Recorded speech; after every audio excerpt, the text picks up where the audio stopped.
Cambiamos de tema. Para el 4 de marzo está fijada la audiencia en el Tribunal Ambiental de Valdivia para revisar las medidas cautelares, o la medida cautelar específicamente del proyecto Tronaduras en la mina Invierno. Organizaciones solicitan que se deje sin efecto la resolución del Servicio de Evaluación Ambiental.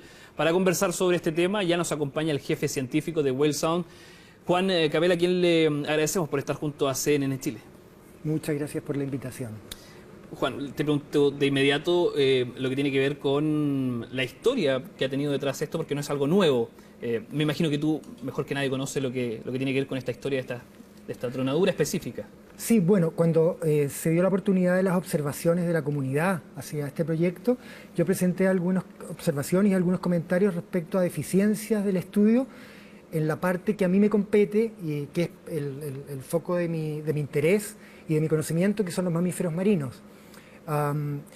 Este era un proyecto que, como otra gente de la sociedad civil, nos oponemos, no por oponerse a proyectos económicos o de desarrollo, sino que porque es un mal proyecto.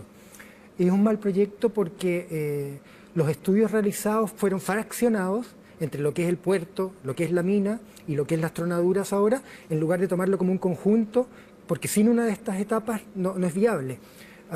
Y al separarlos se diluyen un poco los efectos negativos que tiene sobre el medio ambiente.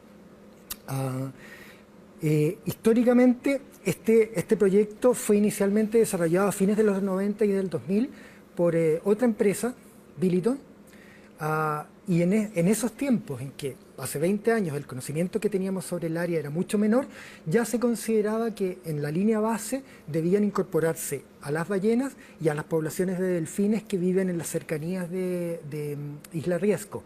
Sin embargo, cuando este proyecto lo compró Minera Riesco, el conglomerado Angelini Von Appen, se ocultó esta información. Estas observaciones que se habían hecho y estas indicaciones que provenían de hace 20 años de lo que se debería hacer, de lo que se debería estudiar, nunca más aparecieron. En cambio, los estudios que se efectuaron posteriormente fueron bastante limitados, parciales, en algunos casos se ocultó información, por lo tanto la evaluación del proyecto no contó con toda la información disponible y por lo tanto tampoco se generó la nueva información necesaria. Ahora, para que la gente entienda un poco, ¿a qué se refiere este riesgo o más que el riesgo, el impacto que provocan estas tronaduras? Bueno, las tronaduras generan unos sonidos muy potentes instantáneos que obviamente a la fauna terrestre o a la fauna colindante la pueden afectar más en principio que a la fauna que está bajo el agua. Este estudio, en primer lugar, no fue considerado como un estudio de impacto ambiental, sino que como una declaración de impacto ambiental, siendo que afecta, o por lo menos hay en las cercanías, en las proximidades del área de impacto, poblaciones que están con un estado de conservación delicado y hay áreas protegidas, cercanas. Sin embargo, se partió de la base que no había impacto y por lo tanto todo el proceso de evaluación y de antecedentes que se presentaron para la DIA intentaban apoyar el hecho de que no había impactos. Pero se partió de la base ya de que no las iban a impactar. De que no las iban a impactar. Ahora, le pregunto por lo que pasa con las administraciones, con el Ejecutivo de cada periodo, y tiene que ver un poco también con la hoja de ruta que se ha fijado para 2050, 2035 específicamente, con varios objetivos que se tienen en mente. ¿Cuál contradictorio es el hecho de que se firmen tratados por el Acuerdo de París y otros tratados en este sentido para no utilizar estos tipos de combustibles fósiles, dándose este tipo de resoluciones jurídicas? Bueno, sí, es contradictorio. Se supone que lentamente la matriz energética de Chile y del resto de los países va a prescindir de los combustibles fósiles, especialmente del carbón. Y sin embargo se está propiciando una explotación que se va a acelerar con esto de las tronaduras. Va a ser mucho más rápido y más eficiente el proceso de extracción. Entonces es un poco contradictorio, sin duda. Ahora, no es solamente el Acuerdo de París, también está la Alianza contra el Carbón, y por eso es que yo te preguntaba específicamente lo que tiene que ver con estos combustibles. ¿Qué pasa con lo que va a ocurrir más adelante? ¿Cómo proyectan esto? Porque no es una sola. Aquí hay otros 3 proyectos que están también en miras de aquel lugar. Bueno, sí. lo comenzó en este momento con la etapa 1, por así llamarlo, de la mina, pero contempla más rajos y más lugares de extracción, en gran parte del oriente de la isla Riesco. Entonces la producción va a ser, si es que entrara en producción completa, va a ser enorme, mucho más voluminosa que la actual. Y por lo tanto, a todos nos genera dudas personales, a la sociedad civil, ONGs, universidades, y hay que considerar también que los propietarios de este proyecto no tienen buenos antecedentes ambientales. De hecho, uno de los grupos propietarios, que es Angelini, todos conocemos lo que ocurrió hace varios años con los cisnes de cuello negro en una planta de celulosa en el sur del país. Y en este momento, con los años de operación que lleva esta minera, ya tiene 2 sanciones de la Superintendencia del Medio Ambiente por contaminación de ríos y del mar. Entonces, con esos antecedentes, uno piensa, todos tenemos las dudas respecto a los cumplimientos futuros. Considerando estas cosas que han ido ocurriendo, y por eso era bueno hacer esta introducción al comienzo de la entrevista, ¿cómo los toma esta resolución, que ya se fue hace algunos meses, pero les sigue provocando, imagino, cuestionamiento, esta decisión del Servicio de Evaluación Ambiental? Sí, a todos nos preocupa, y en particular a mí me preocupa que se autoricen las tronaduras, porque su efecto sobre la fauna que a mí me interesa y de la que tengo conocimiento, que son los cetáceos, ballenas y delfines, no está bien evaluada, está muy pobremente evaluada, y tengo mis serias dudas de que no las afecte. En particular porque,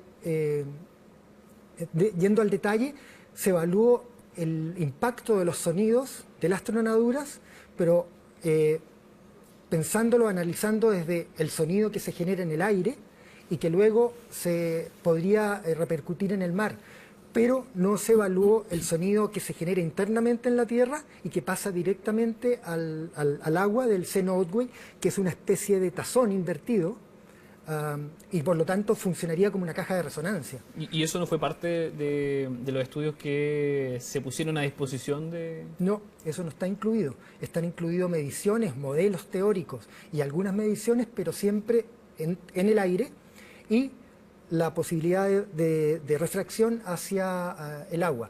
Obviamente en ese proceso hay una atenuación bastante significativa, pero sin embargo siguen existiendo sonidos que penetran en el mar. Y lo que no se hizo fue evaluar la magnitud del sonido y las frecuencias que pasan directamente de la Tierra, que es donde se hacen las tronaduras, al agua, que es donde viven los cetáceos. Y que su vida, eso es muy importante, que a diferencia de otros animales terrestres, su vida gira totalmente en torno a los sonidos. Ellos son animales que viven, se relacionan entre sí, socializan, cazan, se alimentan en base a los sonidos, no son visuales. Por lo tanto, la introducción de sonidos, aunque sean de baja magnitud y que estén bajo el umbral de daño directo, patente, está generando un entorno de sonidos que para su modo de vida les afecta y los perturba. ¿Qué es lo que y no es letal, pero sí es crónico en el largo plazo. Y en ese sentido, ¿qué piden ustedes específicamente? Porque, claro, este lunes se va a analizar lo que tiene que ver con la medida cautelar, a ver si se baja, si se mantiene o si los criterios se agudizan. Pero ¿qué es lo que ustedes piden judicialmente? ¿Cuáles son los concretamente, pasos a seguir? Pediríamos que se realicen los estudios necesarios y pertinentes para evaluar con mejor precisión el posible efecto que pudieran tener. Esto requiere tiempo, requiere una inversión en hacer nuevos estudios. Primero tiene que dejar sin efecto la resolución. Y dejar sin efecto la resolución que autoriza en este momento a mantener las tronaduras. Ahora, para matizar, y lo veo desde su punto de vista, ¿qué es lo que se pide en esta medida cautelar o en esta audiencia? ¿Qué medida cautelar sería positiva para ustedes en esta audiencia que se va a realizar que se revuelva la decisión que tomó la Superintendencia en el 2018 de prohibir las tronaduras. ¿Directamente prohibirlas? Sí, hasta no tener mayores antecedentes o finalmente que no se realice. Ahora, entendemos que Sin las tronaduras probablemente el proceso de funcionamiento de la mina se hace mucho más lento y probablemente se hace no rentable, pero eso se ya es puede algo que se hacer, debe evaluar. ese es el tema. Se puede hacer. Hay otro mecanismo que se había establecido anteriormente. De hecho ya lo están haciendo, sin tronadura, o lo estaban haciendo Lo estaban sin haciendo tronadura. y eso retrasaba un poco los trabajos. Solo que había sido en algún momento de las prospecciones para iniciar la explotación mal evaluado la dureza y la cantidad de material estéril que debía ser removido para continuar con la extracción del carbón. Ahora, el proyecto original consideraba eso. El proyecto original no consideraba tronaduras, consideraba Por eso, solamente consideraba medios mecánicos. solamente medios mecánicos. Sí. Y en ese proceso, ustedes me imagino que también en este estudio o en la presentación que van a hacer está considerado aquello, ¿no? Sí. El hecho de que haya cambiado la figura que en su minuto era la original. Claro, se cambió un poco las condiciones. Uno puede ser bien intencionado y pensar, cambiaron las condiciones, en realidad no fue bien evaluado, o uno puede ser mal intencionado y pensar, esto se sabía desde un principio. Y se fraccionó el proyecto precisamente para atenuar las sinergias que ocurren con los proyectos en términos de los impactos ambientales. Porque aquí también hay otro elemento del proyecto, que es el puerto y la operación del puerto, que está separado de la mina. Pero la mina sin puerto no funciona, no tiene sentido. Y ese es un impacto, en particular hacia los cetáceos, en particular hacia las ballenas que viven en las cercanías del área, que tampoco fue evaluado adecuadamente. Esto es lo específico. ¿Cómo ven ustedes esta hoja de ruta? ¿Cómo proyectan lo que tiene que ver con lo que la administración ha dicho va a ser un camino largo, pero que pretende ya en 2035 y 2050 tener fuera este tipo de combustible? Bueno, eso sería lo ideal. Ahora, lo que tenemos que hacer como sociedad civil, como grupos científicos, como organizaciones no gubernamentales, es intentar que el Estado chileno realice buenos proyectos. Y los buenos proyectos, ¿cómo se hacen? Se hacen evaluando y considerando las opiniones y los criterios que pueden tener diferentes profesionales para minimizar todos los impactos que tiene un gran proyecto que esta matriz energética con el 60% de... O no solamente en las matrices energéticas, sino que también en los proyectos mineros, en los proyectos forestales, todos deben ser buenos proyectos, considerando la mayor cantidad de información posible disponible y la que no exista, generarla. Bueno, nosotros vamos a estar atentos obviamente a lo que pase el día de mañana con esta audiencia en la que se va a resolver y que se va a debatir también con lo que tiene que ver con esta medida cautelar. Le agradecemos, Juan Capella, por estar junto a CNN Chile y por este diálogo y estos minutos para saber un poquito más de lo que se trata, ¿no? No, muchísimas gracias por el tiempo y esperemos que el Tribunal de Valdivia acoja todas las peticiones de parte de los que somos críticos con este proyecto. Y esto creo que va a seguir ocurriendo en Chile. Próximamente vamos a tener el caso de Dominga, Claro. En que también la sociedad civil se ha organizado, existe una alianza por Humboldt para exigir que los proyectos sean bien realizados, bien hechos y bien evaluados. Claro, y también, para que la gente sepa, esta medida cautelar de la que estábamos hablando tiene que ver con este informe cada 5 días después de cada tronadura, en la que ellos tienen que un poco establecer cuál es el impacto que provoca. Me imagino que hay un estudio también de la empresa que presenta ante los tribunales para poder seguir con las tronaduras. Bueno, eso va a ser materia de discusión el día de mañana y nosotros te agradecemos, Juan, por haber estado junto a nosotros.